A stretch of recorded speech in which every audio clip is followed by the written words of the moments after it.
Today, we're going to be talking a little bit about modern dating because I'm sure many of you have seen many clips out there, street interviews, all this kind of stuff.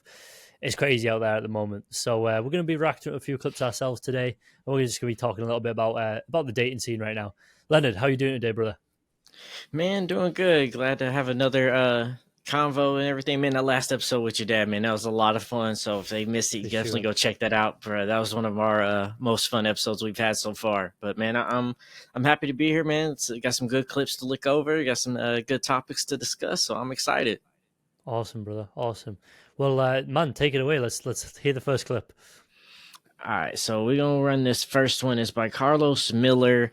They was doing a podcast with B Simone, and it was DC Young Fly and Chico Bean, a bunch of them from the Wild and Out crew, and they were talking about vulnerability. And this is what Carlos Miller had to say about leadership.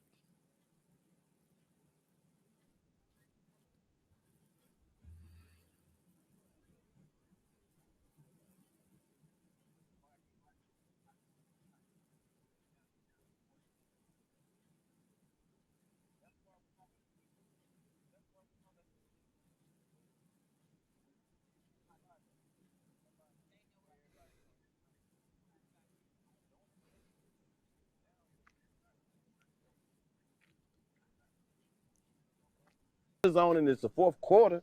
The game ain't over because the pressure on right now. We still got the game to play. Okay, so when we get through this shit and it ain't no more fire, I know you don't trust me to lead. So the next time there's an emergency, I'm gonna save myself. Wow. Because you don't want to be part of the team. You like shit when it's calm and it's good, but when the pressure up, oh, you ain't shit as a leader. I don't want to be on this shit. That's what you risking everybody's life when you panicking like that. It's facts, bro. That's really, really true. A true leader is usually frowned upon, especially when shit gets tough. You know, you only have to look back at like kings and queens of the old English age, and there was so many of them. And the reason being was because people did exactly that. When things got bad, they would go after the queen and the king, when the truth is they elected that king for when the times were tough, you know, and so that king is obviously going to be tough and brutal on people. And yet when the going gets tough because it's not going the way that they want it to go, they'll blame the king or the queen that they elected. But it's like, well, yeah, but that's kind of the way it is, you know. Yeah, no, like exactly that. Anybody can lead in easy times, right? That during the calm, it's easy. Anybody can lead in those times, but it's when adversity hits, when struggle hits, when time that an obstacle comes in a way that we need to figure this shit out. That's when true leadership shines, right? So if I'm in a moment and you're supposed to trust me as a leader in that relationship standpoint, when shit gets tough, you shouldn't then be questioning me because you might not have belief that you could handle it. Like, I'm the leader, have faith. Even if you can't see it at the end of the day, I don't know how you're going to figure this out, but you should have trust that I'm a leader. I'm a damn good leader, that I'll be able to figure this situation out, handle it, and overcome any adversity comes our way. So when you start questioning as a man in a relationship, you start questioning, you start talking bad as soon as situations come up to where, obstacles occur, and then you start trying to, abandon ship. Well, I don't know. And your leadership, this, just because you don't see how we're going to get through this, you need to trust me that I can guide you through this. That's the whole point. You chose me. You said, I'm the best one. I'm the leader. I can do this. Even if you can't see the end vision, trust me and believe that I will get it done, and I will handle and make sure everything is correct, that I will keep us on the straight path. So leadership is built within those hard times. So how are you going to sit there and try to question your man when you're supposed to pick a man that you trust and expect to lead you through anything that life throws your way? Yeah, absolutely. You know, it comes down to like old marriage vows as well, right? In marriage vows, we say through thick and thin, you know, that type of stuff. At the end of the day, that's what it means. It means that when things really get tough, you have to put full faith in the person who's leading you, you know, and this is why in workplaces and in military and things like this, the leader, the squad leader, the team leader, the department leader, whatever it may be, has a much larger responsibility than people think, because they have to take on the shit that people will give them, despite the fact that what they're doing, what is necessary to keep people alive, you know, to keep the company afloat, to get the sales through, to basically keep you in a job, right? to keep you in a good position, and in a relationship standpoint, to keep that relationship healthy, it has to go through some hard times. And during those hard times, one person has to essentially be the person who makes the decision that leads it in a certain direction. And if they make that mistake and they do something wrong, at that point you can say, okay, you know what, they led me. Now that the fire's gone and we're in this position now you can see, was this a good choice? Like, was this actually the right move? At that point you can tell, but during it you can never ever, because at the end of the day, like he just said, during it you cannot start losing faith, because if you do, it's not going to end up in a good position. It's going to get really bad. Yeah, and losing faith and showing that also shows that you're not willing to take my leadership. Not only do you not trust my leadership, you're not willing to take my leadership and actually let me lead. So, like you said, when future things come in to our path, which it will come in our path. When it comes in our path later, I'm just going to know I'm going to lead myself out that situation, because I know if I bring it to you, you're going to have all this doubt, question, disbelief. You're not going to truly sure, how are we going to get, I don't need all that. I already know what I need to do. So now I'm just going to go handle it. Either you're going to follow, or you're going over there, keep going complaining, do what you want to do, and never get out the situations that you keep complaining about, you want to get out of. But then when it comes time to, trust in the man that you pick to let lead, you're right back into that toxic behavior once it becomes to that situation of hardship. And I think that's what, like, women need to pick better men. Like we say all the time, pick men that you actually trust, that not, oh, well, it's going to be good in the good times. You need to pick a man that you know that even when the times get rough, because they will, he'll be able to handle it. But okay, electricity's cut off, jobs lost, sickness in family, natural disaster, whatever it may be, that man's going to be able to take care of me. That man's going to be able to handle all that stuff. But also, like, men also got to step up and start being that as well, rather than think every time hardship comes thrown your way, it's like, oh, the world's picking on me and it's just bad and I need to say, no. It's teaching you a lesson, because here in the future, there's going to be a woman or a child that's looking up to you to lead and protect them. And these obstacles in your way right now is hardening you up, toughening you up to be the man that they can trust to lead them when they need to be led. Yeah, and just to finalize this point, it's leading on from what you just said. People don't like to hear this, but biologically speaking, the reason a woman doesn't find a man attractive who is very like um submissive and basically is not a very good leader, right? When a woman can tell a guy's not a good leader, the reason she doesn't find him attractive is because when you're bringing up children, it's not even just about her, it's about the children. Because biologically women have the capability to bear children, right? And men are the people who impregnate the women. And biologically within us there are certain triggers that we're not even aware of sometimes. But ultimately those triggers are things like, is this man going to be able to take care of my child? Because my child is going to need a leader. My child is going to need a man to help him through the tough times, right? And so when you're not a good leader, that woman is not going to be very attracted to you, or it's going to cause an issue in relationship without you even knowing why. Consciously there's an issue, but subconsciously it's because, like I say, it's a biological trigger within us to see mates, and understand that potential future issue. The same way that you stood on a cliff edge, and when you stood on a cliff edge, you get almost like this weird feeling of jumping. You get this like anxiety almost that you've like jumped already. A lot of people feel this, and then it makes them fear the edge, because it's almost as if they're going to go to that edge and they're going to jump. It's not. It's that your brain is biologically preparing you for the situation in which you could potentially fall off the edge, in which you could potentially jump off the edge. And so your brain is like, okay, how can I prepare for this? Well, let me envision what's going to happen. And that starts happening subconsciously, and hence we get the anxiety. The same thing exists for biological relationships, right? And that's just the way it is. That's just the way it is. Yeah, fact, because they do. Because you're absolutely right. Because women, no matter what, there's that little point of saying, like every parent says, don't be like me, be better than me. Don't do as I say, don't do as I do as I say. But there is a point where you got to realize that you're looking up, and even for men too, looking at as a woman, like, you got to realize that your child is going to be looking up to that person, and they're going to be influenced by how that person acts, not just by what they say or what they need to be doing. They're going to see them on a day-to-day basis, and they're going to start acting like them. So yeah, you need to be a leader in that role to understand that if a woman has your child, that she has the confidence to believe that, yeah, I want my son to grow up and be like that man. Or if I have a daughter, I know that this man is going to show my daughter how a man is supposed to treat her. that's where that lead comes on, and that's where a lot of men are lacking nowadays. Absolutely. Absolutely. Should we play the next clip, Leonard? Yes. So this next one is by TD Jakes, and he's talking about, communication, miscommunication in relationships. And I'll just set it that way, and then we'll let him talk. And we'll discuss more after. All right. Once I learn what you're capable of, I handle you a little bit different. It's not that I don't forgive you, but I watch you. I forgive you, but I'm watching you. I didn't know you could talk to me like that. Now when you say nice stuff, I take it with a grain of salt, because I don't know when you're going to switch on me. And thank you for showing me what you're capable of, so I don't lean on you too much, so I don't expect too much. Thank you for showing me that the chair might fall, so I might sit in such a way that if it falls, I don't have to go down with it. Come on, for showing me. Hallelujah. You ought to take a minute and praise God for what your enemies taught you. Yes.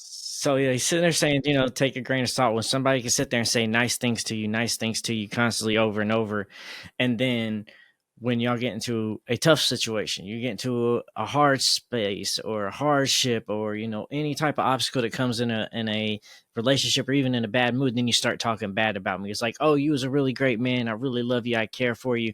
But then like you start getting in mad situations and you get angered, and you start saying things that counteract what you've already said before. So now it's like, which version is true? Is it the nice version when you're feeling all good, the things you say about me, or is it the version of when you're in a bad mood of what you're saying about me? So you got to watch what you say and how you handle things in a relationship, because then when you try to build praise up someone, even whether a woman or man, from that perspective, when you're trying to build them up, now they can't get built up, because I got to take it with a grain of salt. I don't know which side I actually get from you. So make sure that you're not tearing down the work that you're building and the foundation that you're laying with somebody, because you're not able to control your tongue in bad situations or high stress situations. Facts, bro. Yeah, I do think that, we see this a lot these days, where people are very fake to each other, simply for a self gain, essentially, so they can get something out of a relationship or a situation, right? We see it with wealthy people and even poor people, both alike. I've seen girls who we this is quite a common thing that's spoken about today. The type of people who will basically pay for a girl's meal and take a girl out on a nice date and everything, and then that girl essentially doesn't actually have any interest in them at all. She's just using them for that meal, using them for that nice date. And also vice versa, though, where guys will tell the girl that they're going to give her the world and they're going to treat her right, and then they'll take her home and it's one night and that's it. And they're giving her all of this nice stuff, and yet the truth was that they never had any intention of doing anything other than basically taking her to the bedroom, right? So we see this both ways in today's relationships, where people will say all this nice stuff, but at the end of the day, they just want you around for a bit of fun. And once that fun's gone, and you actually need somebody, you need a real person, you need a human being, you need a support. They're not there for you, and that's brutal. And this is even happening with friendships these days as well. I feel very fortunate that me and Leonard are both in a really kind and good brotherhood, and we all take care of each other in there, problems alike. But a lot of people, we see it in friendships, when the going gets tough, they're not there. They just run. Yeah, no, and that's perfect to that situation, that like you got to have people around you that actually truly support you, and not only just saying things to be politically correct in moments, and then you have to see how they really feel in those in high stress moments, right? So it's constantly that behavior of like, and a good point of this is vulnerability, right? So like they always tell men, be vulnerable, right? So open up, express about yourself. But when we do, then it seems like that vulnerability gets knocked. That vulnerability then gets hit with exactly what we're talking about, right? In that moment, oh, thank you for sharing that and open up. I appreciate that. Must have been hard. But then when you get into a fight with your girl later on, oh, she's like, oh, you soft, oh, you weak, oh, this and that. So you feel like, okay, well, why am I opening up? Why am I trying to be vulnerable, which is what you asked for it? Because now I opened up and being vulnerable for you. But now you took that moment to where I was trying to have trust in you and building a relationship and confidence with you. Now you've took that and weaponized it against me. So now, man, once we get hurt one way, all right, I'm gonna try to make sure I never get hurt that same way again. All right, I opened up for it to you. I try to let you know. I try to express to you. You weaponize that towards me in the future when that situation presented itself. Yeah, I'm gonna watch what I tell you now. I'm gonna watch when I'm open up. I'm gonna start getting distant. I'm gonna start getting quiet. I'm like, okay, yes, dear, I hear what you're saying, this and that, and we're gonna talk. But then, like, why will my man communicate with me? Because your man don't truly trust you, that you might not weaponize what he has to say to you later on when you get into an argument. That's right. That's right. And you know what's funny is that this right here, what you just mentioned about the weaponization of vulnerabilities and things like this exactly, I think, why we have such a divide between men and women right now as well. You know, we see it. It's a competition with each other. You know, back when it used to be everybody had their own lane, right? Everybody had their own way of going forward, and men and women had different lanes, but their lanes would intertwine when needed, if that makes sense. As in, a woman would not change from her path that she was going down, which would be very different to a man's path. But when she needed to, the man could lean on her. And when the woman needed to, she could lean on the man. And they would both lean on each other in different ways, and we're seeing that go away now because people are trying to compete with each other.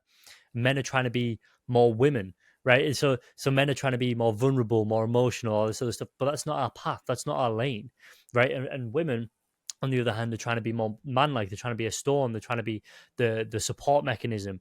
And again, we've never seen it more divided than we have right now. So I ask you, do you really think this works? Obviously not, right? Because we've never Yeah. been this divided. So the whole idea that we're trying to justify this is crazy to me. And like you just said, Leonard, people are weaponizing it against each other now because, like I say, these men are trying to open up, which is a kind of more of a woman's thing to be very vulnerable. And we're seeing it weaponized against men, and vice versa. Though we're seeing women who are trying to hit the gym and trying to be these big burly men, bodybuilders, and all this other stuff, and trying to compete in men's sports, and we're seeing those women be cast and damaged as well. Both ways, when a woman tries to do a man's thing and a man's trying to do a woman's thing, both ways people are getting hurt because of it.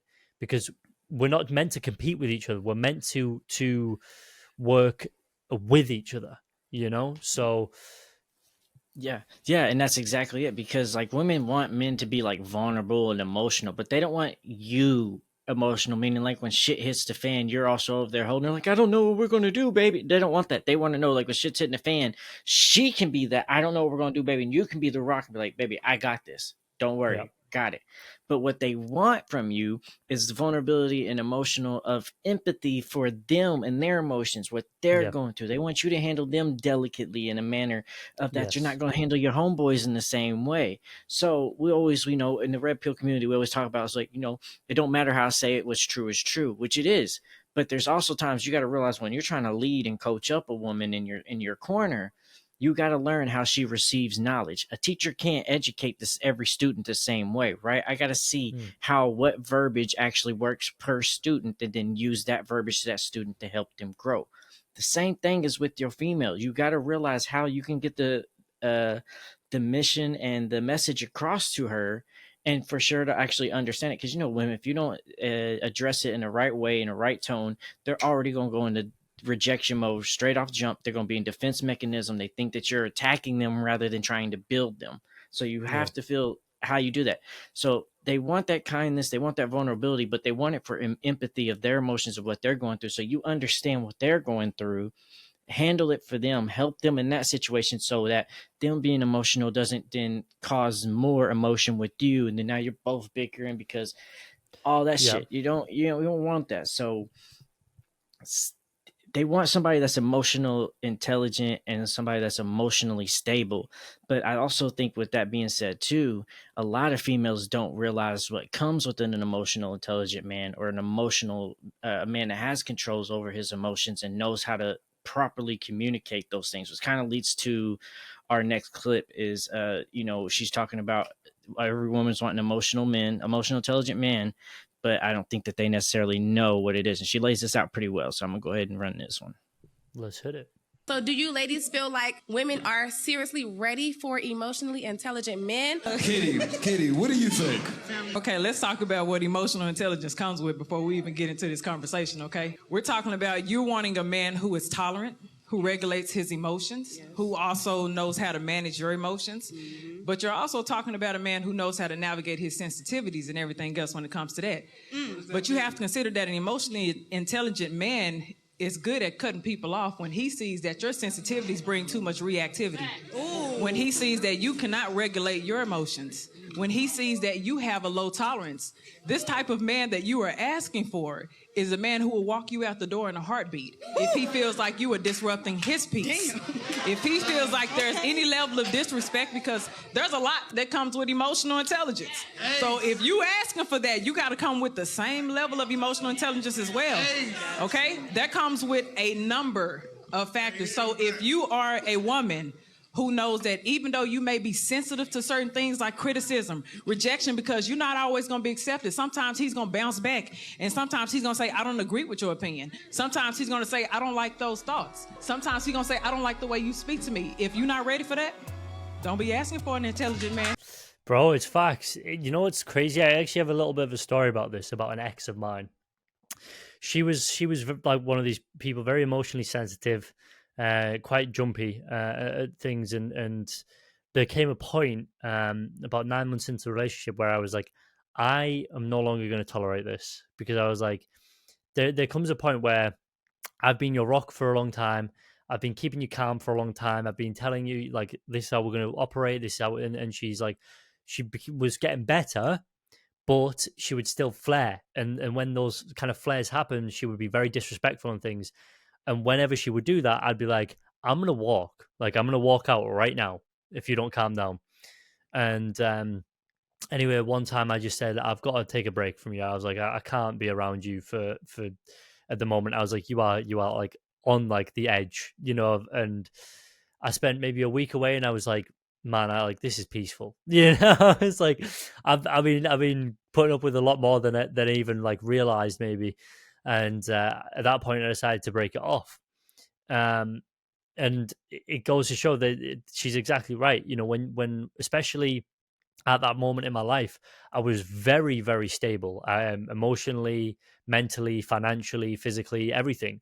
I was super, super stable with myself. I would just hang around my boys, and I'd basically had things like planned out all the time. So I always knew what I was going to be doing. I was fully like I say, I was fully stable, right? There was nothing really going wrong at the time. And so for me, especially then, I was like super steady with my emotions and the way I reacted to things. And it was her flares that eventually, you know, you just have to sit there and question yourself and say, okay, is this affecting me really badly? And for myself, I was being affected quite badly by it. And like I said, I took the week away, and I was like, yeah, this is a lot more peaceful now. And so I decided to leave that relationship. So it goes to show it's real. Yeah, because it's different when you have like, because all women are going to be emotional, and that's something like with Fresh and Fit on their podcast. What helped me a lot is that, you know, women are going to be emotional. Don't match their emotions with it, because it validates how they're acting in that moment. All right, let them have their emotion. If they're in that emotion, all right, look, hey, we're just not going to talk right now. All right, go calm, collect, whatever you need to do. All right, you don't want to leave, I'm going to go leave, okay? Because we're not about to have this conversation like this right now. This is just not how we're going to talk. That's not the conversation we're going to have. You set that line. You don't match their emotion. All right, we're going to talk about this civil, respectfully, with and articulate what we have to actually say here. So you have to set that boundary, so you can't match their emotions with it. So always remove yourself. And I had earlier stages in my life to where like I didn't remove myself, but I also think that the second part of that too is like, okay, this is disrupting my peace. You have to realize like, okay, is this woman coachable? Is she actually listening to the things I'm saying? Is she trying to change, but she's just not changing as quick as I like, but she's actually trying to effort, because not everybody progressed the same? Or is she just not at all progressing, not taking my coaching, not letting me lead? And she constantly keeps doing the same thing, but then tries to apologize for it, but no behavior ever changes. So like that's the thing you gotta do is like, is she actually listening? Is she coachable to actually change this behavior? Because people can change. Or is she continuously doing this behavior and then using it as an excuse later on? And I think that's where that point you got to lay down is like, all right, if it's an excuse, you got to go now. I'm not wasting no more time. I need somebody that can lead or who can follow my lead and understand that I've been through a lot of things in life and I can help you get to a place that you actually believe that you can be. And the kids that we're going to bring into this world, I can actually coach up and lead to become good products of society and good young men and good young ladies and show them how a man's supposed to treat them and all that. So, yeah. Yeah. Yeah. I mean, I'll tell you what it is. So when it comes to it's a classic thing of commitment. I was speaking with Joaquin recently. I was on his podcast with the girls. He kind of like after hours stuff he does, and something occurred to me there, which is that most of these women and guys these days, essentially their relationships have become TikTokified, right? Within a month, they're expecting a lot, right? And then within 3 months, they're pretty much ready. They're like, okay, is this man good enough for me? Is this man not good? It's like, it's been 3 months. Like, chill out. Now, I understand the reaction from a lot of men because most women these days are promiscuous, right? And so this is something that's talked about a lot. Most women these days are sleeping around, meaning they've been with 5-6 guys already. Therefore, when you get to them, to be fair, 5-6 guys is even considered low these days. I mean, we're talking maybe 20, 30 with like guys. Yeah, I was about to say you're being very generous. I'm being very generous here, but maybe call me old or whatever. I don't know, but but even like 5-6 bodies for some guys, 15 bodies, 20 bodies, whatever it may be. When they see that woman with that amount of bodies, they think to themselves, well, I should also be getting that like day one, essentially. Right. And the problem is when a woman wants to commit to a man and a man wants to commit to a woman, they shouldn't be sleeping together immediately. They should actually be waiting a little bit first. Okay. I'm talking probably maybe 2-3 months before you jump into a bed with somebody. Like this comes into a few things we talked about with my dad last time. So firstly, we've got a lot of interconnectivity with the web, right? And with social media platforms, Instagram, things like this, DMing people all day long, right? You can stay in contact 24/7. It wasn't like that back then. So firstly, that's your first problem, right? Secondly, people's attention spans are screwed up from TikTok and things like this. And thirdly, we have reality TV, which is again within 3 episodes, somebody's getting married, right? It's like this is the major issues that we're having. So lives are becoming influenced, and this is why we're getting less and less time to vet people. This is why women are becoming promiscuous because they're committing to a man too quickly on the first date because nobody's ever taught them different other than their reality and their TikToks and all this other stuff. Do what you want. Nobody can judge you. It don't matter, but you still need to have your little boundaries. That's the thing that they miss out in that talk is you still have your boundaries of what you're trying to figure out before you give that to somebody. But yeah, continue. No, exactly. So basically, they don't know their boundaries, so they sleep with the first guy on the first date, and that basically starts it. Like that starts the triggers. Is that first guy they sleep with ends up being some nerdy, geeky, non-leadership kind of guy, right? And so that guy then ruins her kind of look on men for initially, but she goes, okay, I'll go for another one, right? So she goes for the second relationship, but the second relationship is a little bit more weird. It's like she didn't vet him as much. She kind of jumped in a bit quickly, and then it ends up going to crap pretty early on. Then the third relationship is usually when it starts getting very toxic, right? Because at this point, she has already slept with 2 guys. And believe me, this affects a woman more than she knows, right? By that third guy, she's already feeling very fed up about the situation because she thought she's seen it on TikTok. She's seen it on reality TVs. She thought she'd have a dream guy by now because her brain has been mashed, right? She hasn't been told how to set boundaries. She hasn't had a good dad to teach her. She hasn't met a good guy. By the third relationship, it starts getting toxic. And then finally, when the good guy comes along, and bear in mind, I'm saying good guy. I don't mean one of these nice guys. No. When I'm saying good guy, I'm talking about what we talk about here.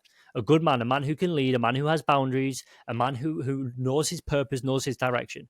When that guy comes along, that guy doesn't want a woman with all this emotional damage and all this mess, right? Because he's emotionally intelligent. He's not going to tolerate it. But she has been through all this other stuff with these other men now. She's got all this baggage and she's trying to offload it onto somebody. And when she comes to that guy and she offloads all of this stuff, that guy goes, see ya. and that's it. And then now she can't even get the good guy, and so now she's left in this never-ending loop of constantly basically recovering from being with actual men who that said bye-bye to her because they couldn't tolerate, because they weren't going to tolerate her. So she then goes on a whole all men are pigs, and then she'll find a good guy again, and then because of her all men are pigs mindset, she ruins it again. And it's not her fault. It's not her fault. It always starts with that man who basically didn't understand how to handle a woman, how to do any of that stuff. And yeah, that's where the emotional intelligence breaks down. And like I say, it's because of those three things I talked about. It's because people wanting it too fast, they're too interconnected. Back in the day, it used to be months before you could even see somebody again sometimes. So that's why it worked, because it would force you to take time. It would force you to write letters, right? Actually think about what you're saying to the person before you send the letter off, because that's your weekly wage or whatever you're about to send. So, it just, that's why I think it's breaking down so much, is because it's too fast. Everything's too fast. Yeah. And to that point is that there's a saying too, and it's a good one too, and it kind of works in this situation as well, or not kind of, it does, is hurt people, heal people, heal people. And a lot of people take that phrase broadly, and it helps, and it is true. People that are hurt and has trauma, they're going to hurt people, but people that's been through that can also heal other people. But the missing phrase is the other one is, you can lead a horse to water, but you can't make it drink. You can't heal somebody that doesn't want to be healed. So yeah, heal people, but you can't heal somebody that don't want to be healed.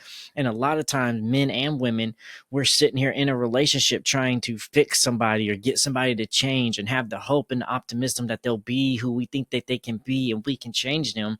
But not realizing that while we're trying to heal people, they're hurt people hurting people, and we're actually getting hurt and nobody's actually getting healed, and we're actually doing the worst in that situation. Yeah.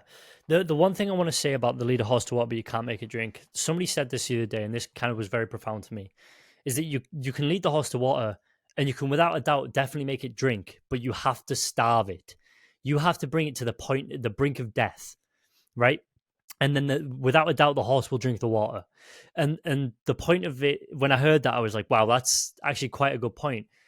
And what I'm referring this to is that these relationships that are failing right now, all this stuff that's happening, what's going to happen is the worse it gets, the more people are going to start to get thirsty, right?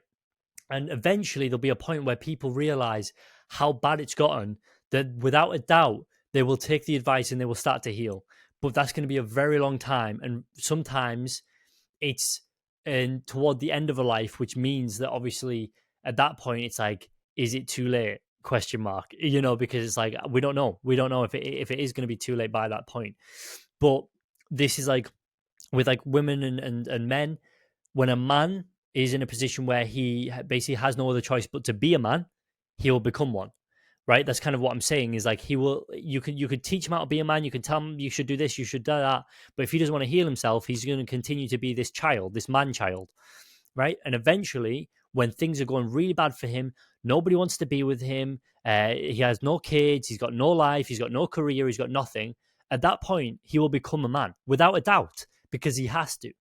And no family to support him as well. And the same applies for a woman, right? When a woman, she wants a relationship, she wants a family, she wants all this other stuff, and yet she slept with all these guys and nobody wants to sleep with her anymore. At that point, she'll realize and she'll become a real woman, a proper woman. And even though she slept with all these guys and stuff and has this past, I still believe, and I have an honest hope for this, I still believe there will be guys out there who will be willing to take that and say, look, if you have finally gotten yourself in a position where you are now a proper woman, I will work with you.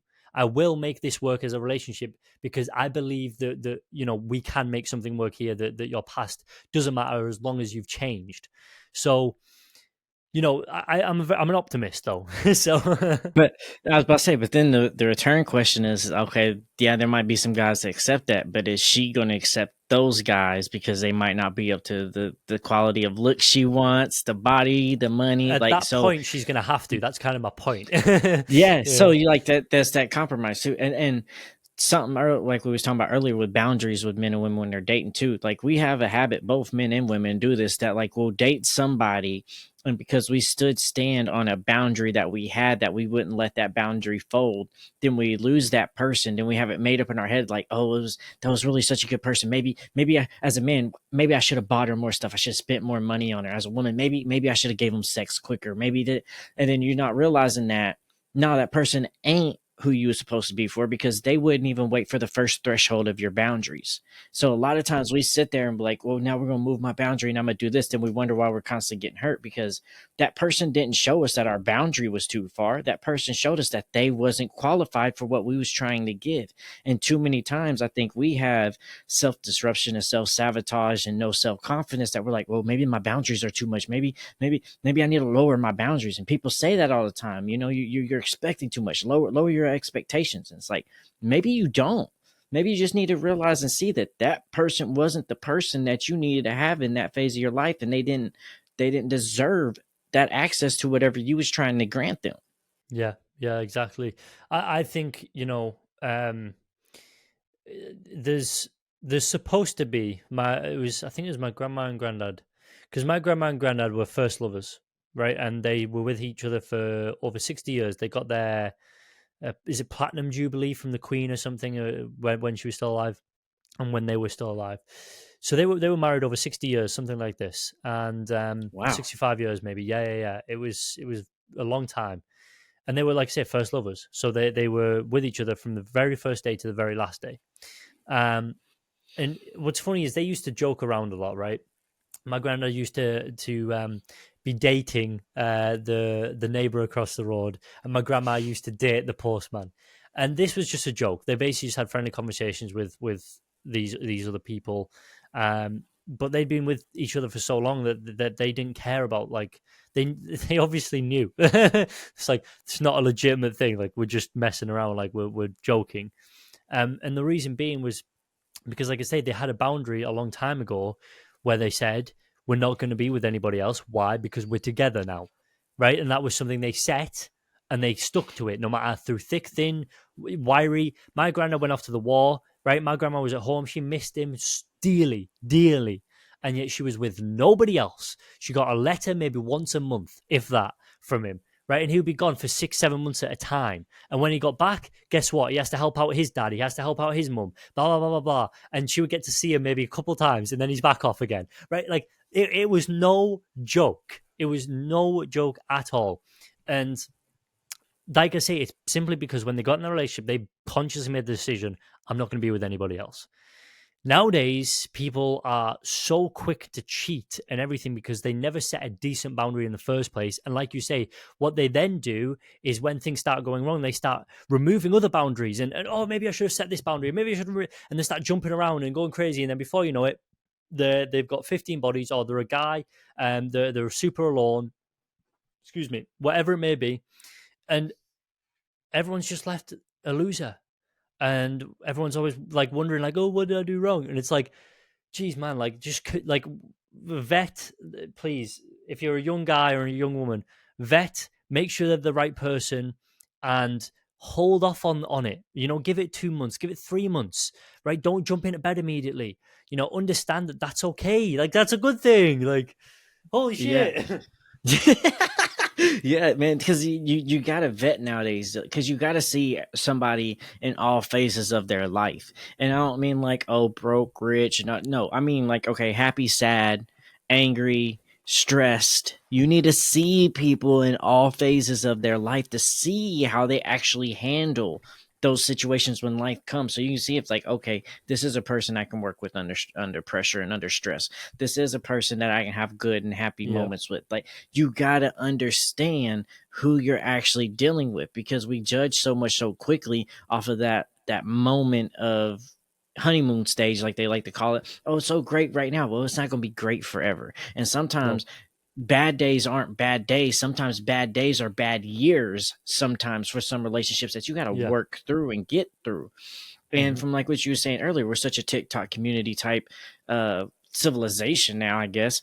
The attention span is so short that everybody overvalues themselves nowadays, right? Everybody thinks the grass is greener on the other side. Well, if you won't, somebody else will. Forgetting that, somebody else will, but they might also be lacking at what this person is. Just because somebody else might might do it doesn't mean that somebody else is better or that you deserve that. Sometimes you just might be wanting something that is actually going to do detriment to you rather than do good for you. And you want this person to sit here and give more time. I need more time. Well, if I give you more time, then I can't work and give you the lifestyle. But then you're going to want money. You want this house. You still want to go get your nails done. You still want to go take your girls' trips. You still want to go all out, have this fun, have to go get food and groceries off the shelf with not having to calculate it and understand that, okay, we got groceries. I can just get whatever I want and not worry about what the price is at the register, right? So I think a lot of people nowadays just too high expectations, and they always think that the grass is green on the other side, that somebody else is, that there's my miracle person's out there, they gonna do it. Like, nah, you need to humble yourself and realize what you're doing and who you are and what's your actual worth. And it kind of leads into this next clip I got for you. I don't know if you saw it. I think you might have, because I think we might have talked in the CEO network group where the list of the females put a list of where they don't want to go on first dates. Have you seen that? Yeah, hit it, bro. Hit it. Okay, so here it is. So it was on the Pivot podcast with Ryan Clark and Channing Crowder, and they was talking about, so I wanted to get their reaction because their reaction was funny, but also the list is up there too. So here it is. Some chicks got together and put out a list of places you can't go on first date. I'm not paying. Yeah, you paying, but it was like, bro, they had cheese. I can't take you to Cheesecake Factory. I'm paying. You paying? The fuck you got a list? They had a list. You can't take me like to no hangouts. I think it was like Waffle House is one of them. Like, I kind of respect Waffle House. One of them was to get drinks. You can't go on a first date to get drinks. That's the goal. I'm just trying to tell you. Feed your greedy ass. But they got together. It's a long list too. It's more than like 20 things or like 20 things of things you cannot, places you can't go for a first date. And I am it's on me, my it's on tab. you. And you're gonna tell me where to pay to take you. And I'm driving. Yes. So I'm paying for gas. I'm paying for the meals, drinks, whatever. Yep. You're not pulling your ragged ass, dust ass wallet out. You're gonna tell me why I can't take you? Yeah. Man, you kiss my fucking ass. I'll tell you that much. You talking about the Cheesecake Factory girl. You know how to done? Because she talking about she's not getting out the car.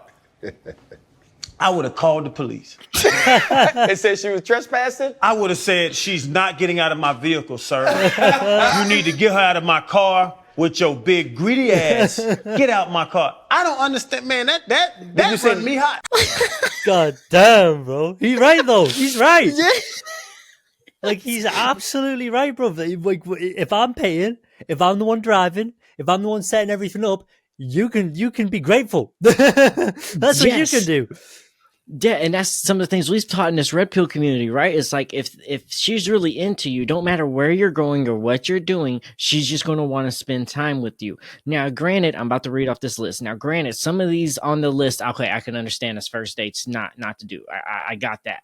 But majority of these is just ridiculous, bro. Okay, so Cheesecake Factory, Applebee's, Chili's, Chipotle, Olive Garden, the movies, your house. Yes, yeah, the movies is crazy. So your house, okay, I get my house. So I kind of not get yours, that but mine. Yeah, but all right. So any fast food chain, So no McDonald's, Burger King, Wendy's, Carl's Jr., none of that shit. I can get that. Okay, yeah. Okay, so no Buffalo Wild Wings, no Wingstop, no Red Lobster. What's wrong with Red Lobster, bro? She don't want the cheddar biscuits, bro. It's fucking bro. No Red Lobster, no buffet, IHOP, Denny's, no gym date, no bruh, church. Gym date, bro. Come on, man. Bro, man. Gym dates is where it's at, bro. You ain't got to talk. You ain't got to say nothing. You can work. You can see each other. It's even better than that. You can see each other, push each other. You can push each other. You can see where the limits are of each other. Bro, that's a great first date idea. Damn, Yes. I'm going to start doing more gym dates. It's a great one, bro. Going to church, Starbucks, coffee dates, which is, bro, coffee dates are ridiculous. That should be bare minimum safety of what you go. Let's go coffee date, meet, and then we maybe go to the next tier of a more I'm sorry. Coffee established dates date. Coffee dates to me are the exact thing you should be doing, actually, because you can grab a coffee and you can walk on the go. You just go for a little walk. It's cheap, nobody loses, and you get to like just walk and talk. That's it. And I have a coffee. Like the coffee is simply a symbolism for the actual walk. Yes, get to know each other, talk to each other, and then see like, okay, this is somebody I can vibe out, get chemistry. Like, okay, now, all right, well, let's go grab dinner tonight. Let's go Yes. movie, whatever. Yes. Which is It's all like the that's on first here now. minimal bit of vetting. Yeah. God damn, bro. So no coffee dates, no ice cream dates, which is ridiculous too. No family functions. I Who get doesn't want that. ice cream, bro? Bro, we can't. Yes, ice cream dates was used to be the thing, bro. But okay, no movie nights, no Netflix, Hulu, or none of that stuff. But why can't we go to a movies? That was a date idea. I don't know why that's on here. Somewhere that requires a long drive. Road trips are sick. Yeah, bro. Bowling, nightclubs, hookah bar, a bar just for drinks, Waffle House, or sporting events. All of those are non-acceptable date locations. Jesus. Okay, so sporting events, that one we should be allowed again, right? The one that I don't like, I can understand the no drinks, right? I get the no drinks thing because, to be fair, although yes, it helps loosen things up, it can loosen things up too much, right? So no drinks, I understand, especially if you're like a woman who hasn't been very promiscuous and you haven't been going out like definitely no nightclubs. Also get that it's loud as hell. I hate it, to be honest with you. I don't like. I can't hear a thing you're saying. Right, I'm sat there going, "Hello, are you?" Like, you know, it's I always say to ladies, if a man takes you out on a date and he's taking you to a club and it's like a first date, or y'all are starting to get but when y'all still in the stages of figuring each other out, that man don't like listening to hear you talk, or anything you guys say is not interesting. He is taking you to a loud place on purpose. Yeah. He wants you, but not you. You know what I'm saying? Yeah. Yeah. No, 100%. So like some of those I get. And I think that, but like all we have to do is look at traditional standards, right? That drinking, all those types of things never used to be a traditional standard for a first date ever, because that was like basically if you meet somebody in the club, usually it'd be a one night stand type of thing. Like that's like that was like the old ways of looking at it, and that, to be fair, to this day is still usually right. So first off, if you're taking someone for a first date and you invite them out to a nightclub, that's a weird thing to do, bro. I'm not gonna lie. But the sporting events, the bowling, all that, dude, that's adventurous. Like that's fun. Like Bro, like you can hear bowling each other is talk. one of mine.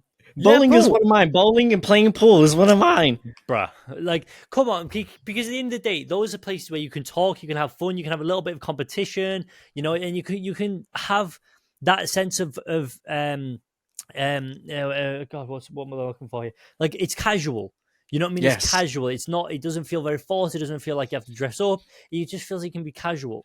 And you can have an exit plan at any point in time with those types of dates. So at any point in time it goes bad, you have an exit point. Facts, bro. Facts. Now, the one thing I really just like the family ones, right? Firstly, I want to make this clear: a family first date is a bit strange for sure. However, this is one thing I will say is that being a man of Islam myself, I'm not allowed to date anymore, right? So we're not technically, I'm not supposed to date at all. So therefore, the way that we meet each other is actually with other people present, so with families present. And the reason being is because it stops me from potentially manipulating the woman to go to bed with her, and it stops the woman from making a rash decision just because she likes the way I look or something, right? So the reason that in Islam it is that way is that essentially you get to know the person through messaging and through meeting the family and being in a room with their family and stuff. And it's not like, they're sat there going, okay, tell me exactly what you like. It's not an interview process. Like, this is just chill. Like, just chill with your fam. Like, see, get to know each other a little bit, have a conversation, and all they're there to do is to make sure that basically you don't do anything stupid on the first date or on the first 4 or 5 dates, right? Right. So but that's cool, and that works in that situation. But we know, and now you're here in America. Here in America now, if you take every guy home or you take every lady home, that makes that moment less special for the one that you actually bring home, that you're going to, marry and be with for the rest of your life. So it taints that a little bit. But it is good at some point in time to introduce them to your family for vetting before you get too serious. So like, I'm with you on that. Yeah. So I just don't, I don't do the first, because like for me, I don't want, if I go to a girl on the first date we go on is, she wants to take me back to her family, I'm already kind of up with a red flag. I'm like, are you taking every guy back here? Is your past decisions been that bad that your family has to meet him on the first night? Like, so a lot of things start triggering for me off of that. But in that No, for situation, sure. that's very smart for Islam, though. That I didn't know that. Yeah, see, that's the thing. I think it's smart because of the fact that essentially it's not, like I say, it's not that you can't date a woman and take her somewhere nice, not all. It's simply that you have to go make sure that the father's okay with it first, the mother's okay with it first. Essentially, if you really like a girl, you kind of don't go up to her and say, no, can I meet your parents? It's like, no, you actually go to the parents. Like, you figure it out and go to their parents, that type I of like thing. it. I like it too because it kind of keeps your intentions pure and honest too. Yeah, that's exactly the point. But anyway, going back to kind of what the point though. So yes, I think Islam solves a lot of this first dating problem, but we know that that's not going to happen, especially here in the West. It's not going to be a popular decision. So okay. Firstly, if you're going to take someone for a first date, there's a rule that we kind of talk about a lot of the time. Take her to a place that you're already going to go anyway. So if you were planning on doing something, take her there, right? Yep. Take her with you there, and that's your first date. I'll tell you something now. I've actually never taken a woman out on a first date for a meal and things like this. I've never done it. I've literally never paid for a meal or anything on a first date. Yep. What I have done is I've paid for fuel, and we've traveled somewhere, right? And we've gone and done something together, right? Or I've come to I remember one girl, she invited me out to this pub she was chilling at with her friends. Like, her friends owned the pub, and so it was just her and her friends in there. I was like, oh, great, that's fantastic. So I went there, and we basically just sat down and talked, right? So it's like, it's things like this. Like, it's understanding that the first date should not be this whole fancy, buy a meal, do all this other stuff. Like, this is what I'm saying, TikTokified, bro. It's like people want to go on a first date, and in that first date decide, I'm going to get into bed with this person, I'm going to be with them for the next 5 months. Like, shut up. You just don't even know them. You've literally just met them. But it's like, oh, yeah, but I've been messaging him for the past 2 weeks. It's like, Jesus, man.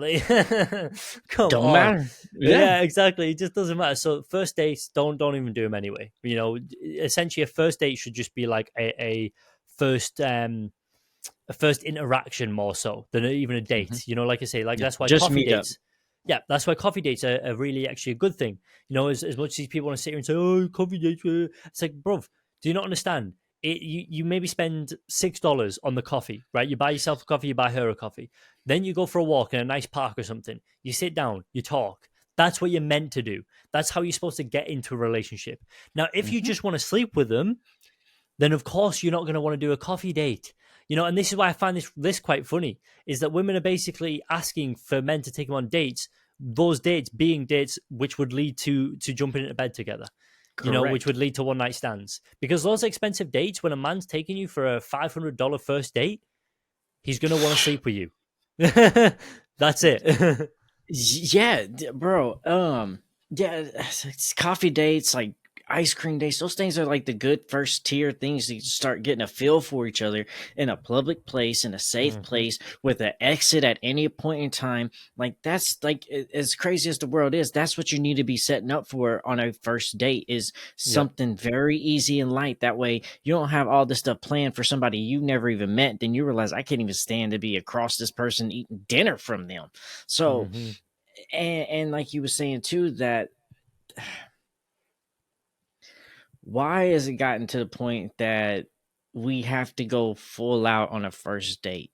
Like, why? Why? Like you saying, if you're going to go on a first date, especially as a guy, because we know females have the tendency to flake a bunch, right? Flake a bunch. That's why a lot of guys will set up 2 or 3 dates in the same day, because they know most likely all or 2 of those are going to fall through. You know what I'm saying?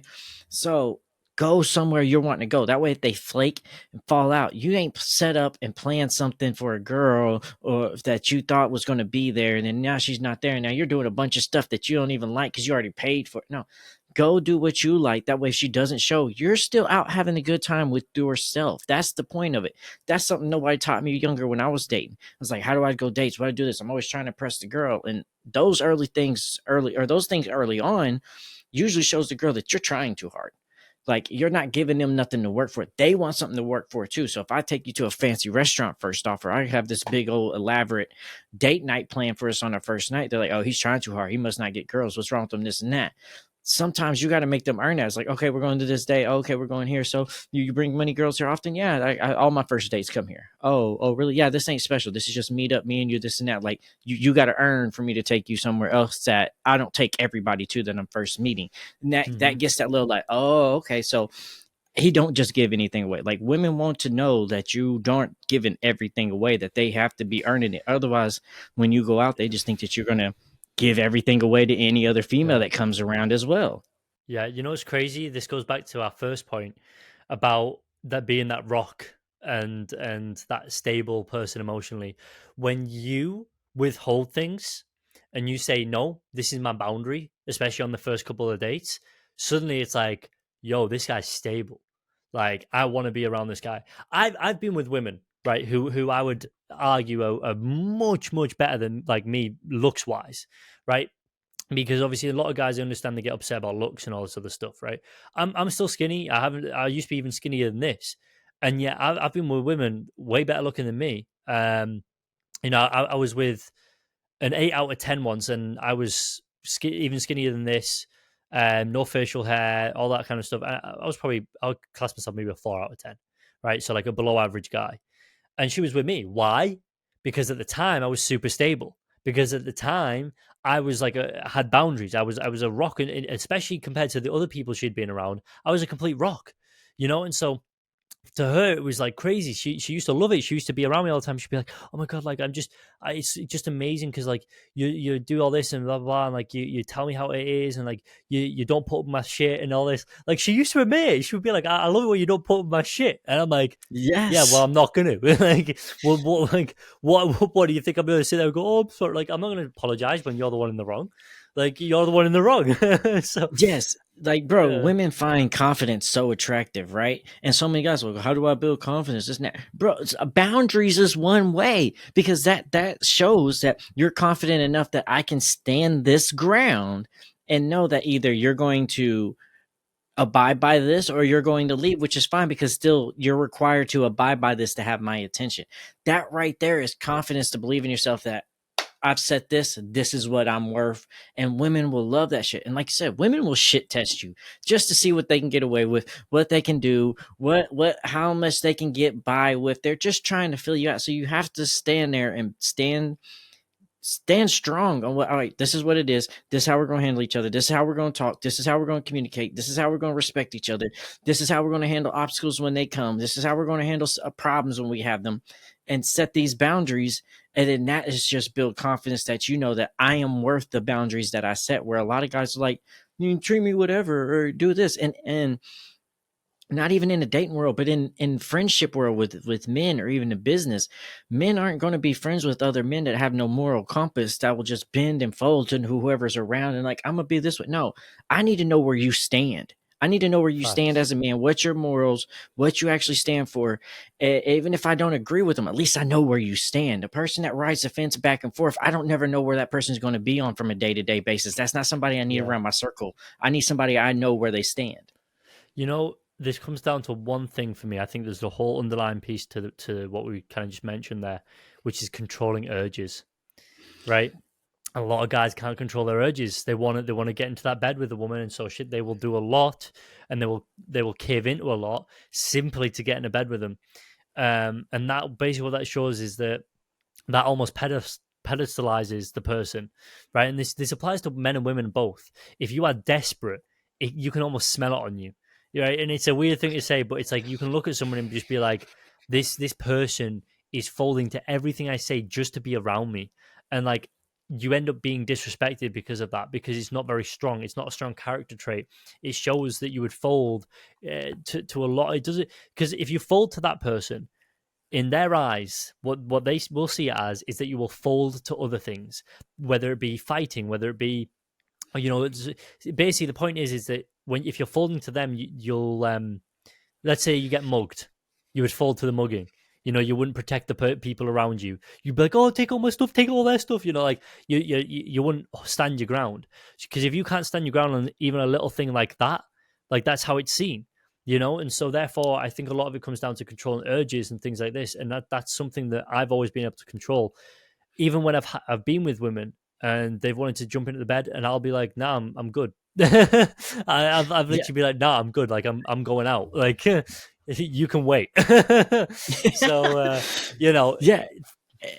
And it's how you let people treat you too. That's another thing too. A lot of guys go out here and other guys treat them different ways or talk down something. Like, we have our ways, we bust balls, we joke, we all that. But there's a difference between somebody that's a friend giving you a hard time in a moment and having some jokes, than somebody that just has no respect for who you are and you as a man, and just obviously is alpha over you. Because if you're around women and you're sitting there and the guys all around you are talking to you as if you're incompetent, what do you think that woman's going to feel and think about you? They're going, oh, this man's incompetent. Look how they talk to you. How are you going to stop and step in if a man is talking to me that way that I don't like, when you can't even step up and stand up for yourself? How are you going to step up and stand up for me? So that's a lot of things that men just don't understand nowadays, is how you take care of yourself, how you represent yourself and present yourself also shows a woman how you're going to lead and take care of her as well. And a lot of guys fold in those moments and fall back because, oh, well, I'm supposed to be sensitive and emotional and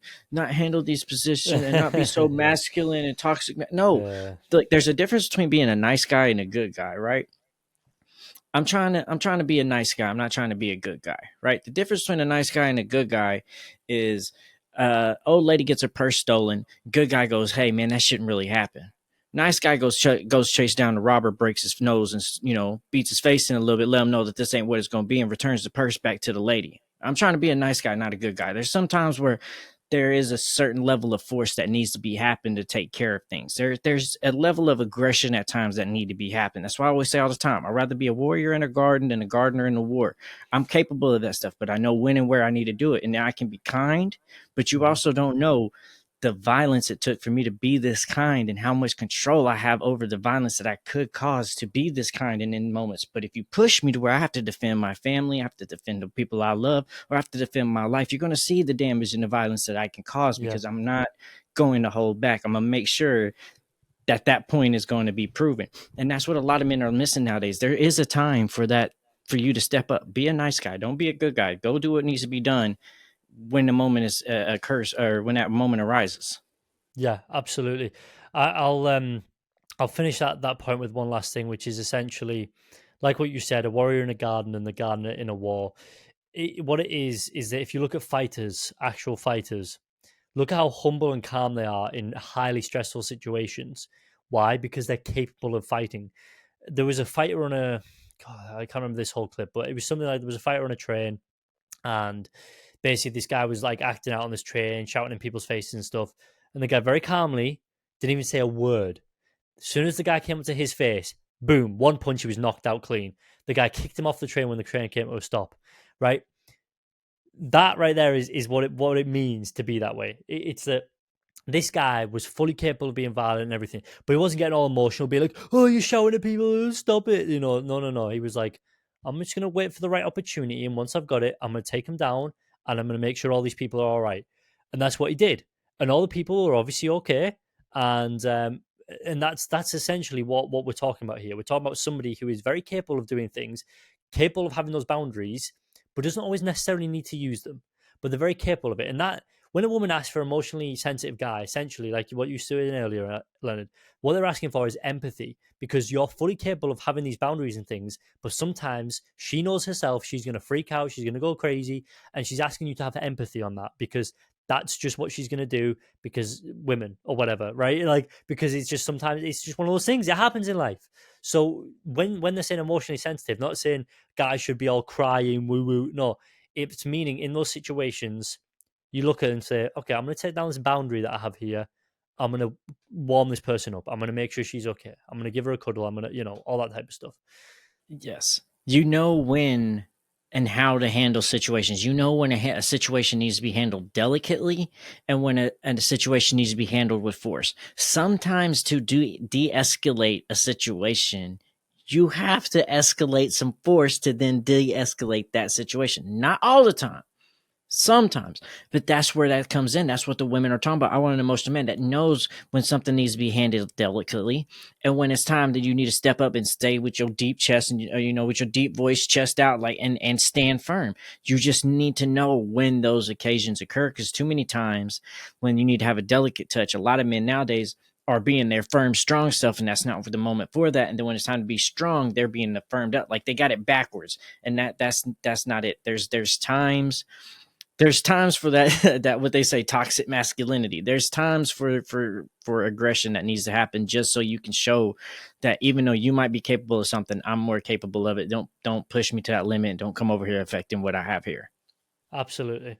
Yeah, and so I want to point basically for the guys out there who are watching and thinking, "Oh, I've got to do this," and I've got just remember something very, very clearly.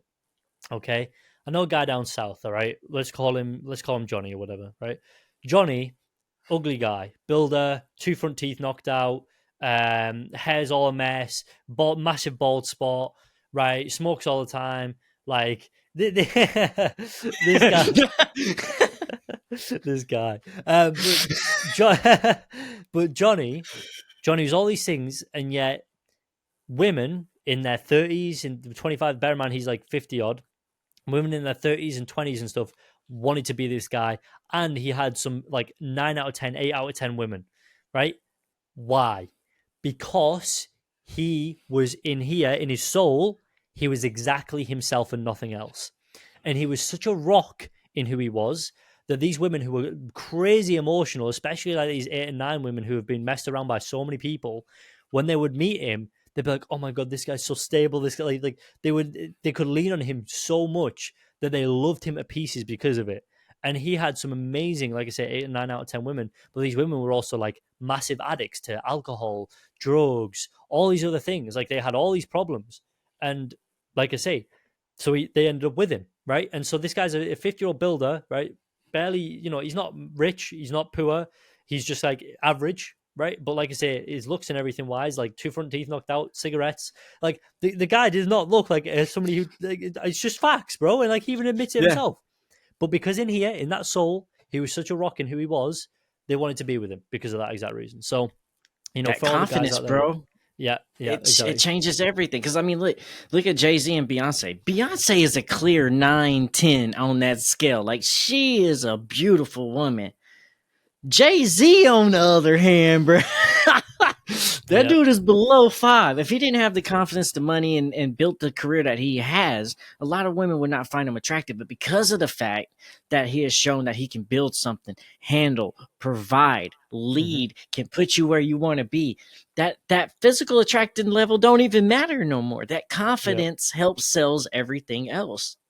Yeah, exactly, brother. Well, Leonard, it has been an absolute pleasure, guys. Make sure to comment below what your thoughts were this time, because obviously we understand this is a very controversial topic for a lot of people. Why? I honestly I couldn't tell you. At the end of the day, we know guys will always, for a lot of guys, their bane, their vice is always women. And you got to learn how to just handle yourself around it, control yourself, man. Become emotionally sturdy in yourself before you start going on about women all the time, because at the end of the day, if you're not sturdy in yourself and you can't be with yourself, then how do you expect to be with somebody else, And it sounds corny, but it's true, bro. It's true. Like, look at all your relationships in your life, analyze them. If you've been in a relationship before, look at your life, analyze the relationships you've been in, and think to yourself, was I desperate? Was I emotionally unstable? Was I loving and caring, or did I just want what I wanted and not what they wanted? Right? Was I willing to compromise? All these types of things. And then ask yourself, what about them? What did they want truthfully underneath all of it? What did they truly want? Did they want me to act how they were telling me to act, or did they want me to be more stable than that? Were they shit testing me? Things like this. Yes, that's all my advice. That's nothing's more sexier than a man that has control for a woman, right? If you're a man and you can only get one woman and you have your one woman and you're like, well, I'm not cheating, I'm loyal to you, it don't really matter. That's not a big thing. But if you're a man with one woman and you got 99 women chasing you, and you can detour all of them 99, and you stay true and focus and eyes on this one, guess what? That is more attractive to that woman than you being able to like, well, I can get all these women and I go and get them. Like that fact of control, and that's just in a good situation, like or in one situation, that's a sexual control, like we said before. Your anger, how to handle just control in general, and having boundaries will change your dating game a lot, like so much. Just setting those few little things for yourself and stand to them. Actually stand to them. You're going to get no's, you're going to get rejections, you're going to get women that walk away. I know you're going to want to sit there and be like, I have cut off this access because you weren't acting this way and you didn't meet my boundaries that I needed to have. And so I'm going to cut you off. And you're going to want women that actually like feel like that matters to them, but it's not going to matter. Okay. They're going to walk off and go, okay, oh, whatever. So don't ever expect that a woman's going to have a reaction like, but no, I don't want to. No, set your boundary. Stay true to that. They're going to walk away. If you're firm in your boundary, they're going to walk away. Just be willing to accept that, but realize if they're walking away, that's not the woman you want in the first place anyway. So let them walk. Yeah, absolutely. And lastly, stop chasing bad bitches. You don't want a bitch, you want a woman. All right, get a mother. God damn.